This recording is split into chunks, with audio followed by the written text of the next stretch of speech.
Megastar Shakib খানের শ্রীলঙ্কার একটা টিভিসির লুক ভাইরাল হয়েছে, সে তো ভালো কথা, কিন্তু এবার একটু টেনশন হচ্ছে ভাই। এবার তো সত্যি একটু টেনশন হচ্ছে, কারণ আজকে অলমোস্ট আজকে 10 তারিখ হয়ে গেল, আর 9 দিন বাদে রিলিজ, মানে বক্স অফিসে পড়ে যাবে। মানে 18 তারিখের ভিতরে তো শ্যুটিংটা তো কমপ্লিট করতে হবে ভাই, তা নাহলে 19 তারিখে ভাই 18 ছাড়ো 17 তারিখের ভিতরে শ্যুটিং কমপ্লিট করতে হবে। এখনও একটা গোটা আস্ত অ্যাকশন সিকোয়েন্স বাকি আছে রাজস্থানে, মানালিতে যাওয়া আছে, মানালিতে একটা বরফের গান বাকি আছে, মুম্বাইতে তো একটা গান বাকি রয়েছে, আইটেম সং। মাই গুডনেস, মানে কী হবে আমি জানি না। প্রিন্সের ক্ষেত্রে আমি সত্যি বলছি অবাক হয়ে যাচ্ছি।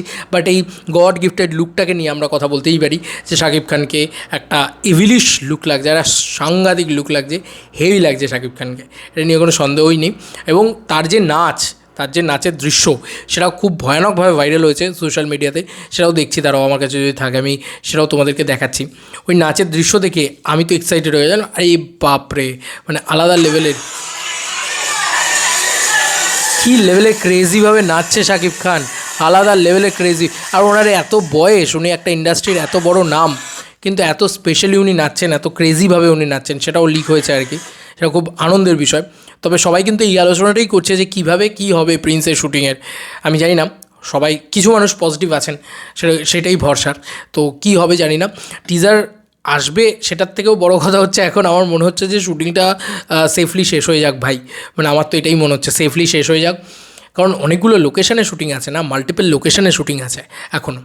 এটাই আমার একটাই বক্তব্য। সিনেমা শ্যুটিং ডান হয়ে গেছে, গানগুলো কীভাবে কী কোথায় হবে এবং অ্যাকশন সিকোয়েন্স, সেটা একটা বড় হাইলাইট পয়েন্ট আর কি। ধরো ক্লাইম্যাক্স অ্যাকশন সিকোয়েন্সটাই হাইলাইট পয়েন্ট, তো সেটা লাস্ট মোমেন্টের এখনও তোলা রয়েছে। আই হোপ, জানি না শাকিব খান কখন আসবেন, কীভাবে শ্যুটিং হবে, কী বৃত্তান্ত। হলে তো খবর পাবোই, কারণ এটা স্বাভাবিক বিষয়। সঞ্জয় দ্বারা ডেফিনেটলি ভিডিও বানাবে হয়তো, তখন খবর আমরা পেয়েই যাবো হয়তো।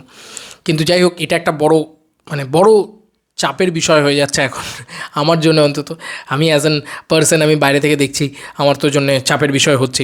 তবে শাকিব খানের এই লুকটা সলিড লাগছে, এটা নিয়ে কোনো সন্দেহ নেই। এবং ওই যে গড গিফটেড লুকের কথা বলেছে, শাকিব খানকে তুমি স্ট্রেট হেয়ার দিয়ে দাও, দারুণ লাগে, কার্লি হেয়ার দিয়ে দাও, দারুণ লাগে। তো এখানে ওই কার্লি হেয়ারে না খুব হয় না যে একটা রুটেড, একটা নিজস্ব একটা ভাইবপূর্ণ লুক লাগছে তাকে, সেটাতে তাকে দারুণ লাগছে। এবার এই লুকটাই কি প্রিন্সে থাকে, মানে প্রিন্সের লাস্ট মোমেন্টে এই লুকটা নিয়েই কি তার অ্যাকশন ইত্যাদি থাকে, সেটা দেখার বিষয় হবে। আচ্ছা, প্রিন্সের কি লাস্ট অ্যাকশন সিকোয়েন্স বা এগুলো কি একটু এজেড লুকে হবে, নাকি রাজকীয় প্রিন্স হয়ে গিয়েছেন, উনি রাজত্ব করছেন, এরম টাইমের লুকে আর কি হবে? আমার মনে হয় যে অ্যাকশন সিকোয়েন্সে যে লুকটা শাকিব খানের থাকবে, সেই লুকটা কিন্তু মনে হয় না ইয়েতে থাকবে, মানে গানগুলোতে থাকবে। গানগুলোতে হয়তো অন্যরকম লুকও থাকতে পারে। তোমরা লক্ষ্য করে দেখবে লাগে উড়োদুরাতে শাকিব খানের একটা অন্যরকম লুক ছিল, এবং মানে লাগে উড়োদুরা গানটাতে, এবং প্রিন্সে তো শাকিব খানের অন্যরকম লুক ছিল। সরি, প্রিন্স বলছি, তুফানে শাকিব খানের একটা অন্যরকম লুক ছিল। দেখা যাক কী হয়। আমি তো খুবই এক্সাইটেড অ্যাবাউট প্রিন্স, কিন্তু কী হবে আমি দূর থেকে দেখে টেনশনে পড়ে যাচ্ছি। বাই।